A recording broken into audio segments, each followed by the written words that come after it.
Margie even wrote about it that night in her diary on the page headed the 17th of May 2157. She wrote, "Today Tommy found a real book." It was a very old book. Margie's grandfather once said that when he was a little boy his grandfather told him that there was a time when all stories were printed on paper. They turned the pages, which were yellow and crinkly, and it was awfully funny to read words that stood still instead of moving the way they were supposed to on a screen, you know. And then when they turned back to the page before, it had the same words on it that it had when they read it the first time. "Gee," said Tommy, "what a waste. When you're through with the book, you just throw it away." I guess. Our television screen must have had a million books on it and it's good for plenty more. I wouldn't throw it away. "Same with mine," said Margie. She was 11 and hadn't seen as many telebooks as Tommy had. He was 13. She said, "Where did you find it?" "In my house." He pointed without looking because he was busy reading. "In the attic." "What's it about?" "School." Margie was scornful. "School? What's there to write about school? I hate school." Margie always hated school, but now she hated it more than ever. The mechanical teacher had been giving her test after test in geography and she had been doing worse and worse until her mother had shaken her head sorrowfully and sent for the county inspector. He was a round little man with a red face and a whole box of tools with dials and wires. He smiled at Margie and gave her an apple, then took the teacher apart.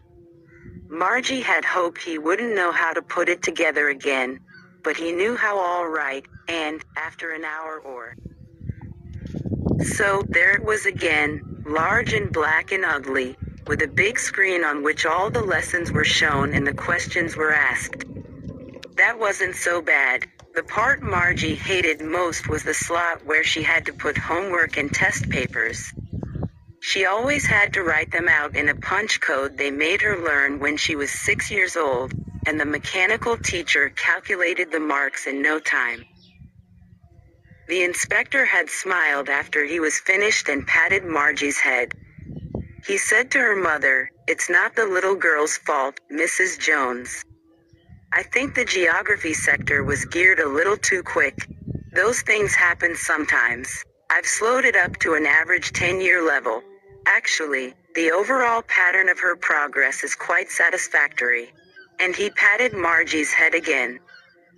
Margie was disappointed. She had been hoping they would take the teacher away altogether. They had once taken Tommy's teacher away for nearly a month because the history sector had blanked out completely.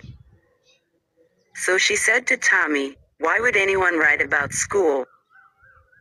Tommy looked at her with very superior eyes. "Because it's not our kind of school, stupid. This is the old kind of school that they had hundreds and hundreds of years ago."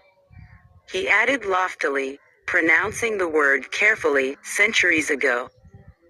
Margie was hurt. "Well, I don't know what kind of school they had all that time ago." She read the book over his shoulder for a while, then said, "Anyway, they had a teacher." Sure, they had a teacher, but it wasn't a regular teacher. It was a man. A man? How could a man be a teacher?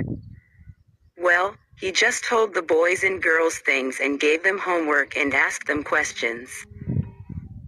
A man isn't smart enough. Sure he is. My father knows as much as my teacher.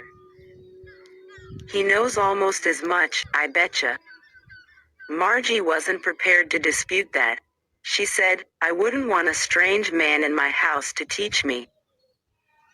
Tommy screamed with laughter. "You don't know much, Margie. The teachers didn't live in the house. They had a special building and all the kids went there." "And all the kids learned the same things?" "Sure, if they were the same age. But my mother says a teacher has to be adjusted to fit the mind of each boy and girl it teaches and that each kid has to be taught differently."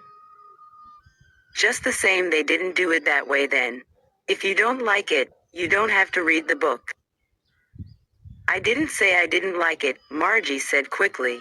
She wanted to read about those funny schools. They weren't even half finished when Margie's mother called, Margie. School. Margie looked up. Not yet, Mama. Now, said Mrs. Jones. And it's probably time for Tommy, too. Margie said to Tommy, can I read the book some more with you after school? Maybe, he said nonchalantly. He walked away whistling, the dusty old book tucked beneath his arm. Margie went into the schoolroom. It was right next to her bedroom, and the mechanical teacher was on and waiting for her. It was always on at the same time every day except Saturday and Sunday, because her mother said little girls learned better if they learned at regular hours. The screen was lit up, and it said, today's arithmetic lesson is on the addition of proper fractions. Please insert yesterday's homework in the proper slot. Margie did so with a sigh. She was thinking about the old schools they had when her grandfather's grandfather was a little boy. All the kids from the whole neighborhood came, laughing and shouting in the schoolyard, sitting together in the schoolroom, going home together at the end of the day. They learned the same things, so they could help one another with the homework and talk about it. And the teachers were people. The mechanical teacher was flashing on the screen. When we add fractions 1/2 and 1/4. Margie was thinking about how the kids must have loved it in the old days. She was thinking about the fun they had.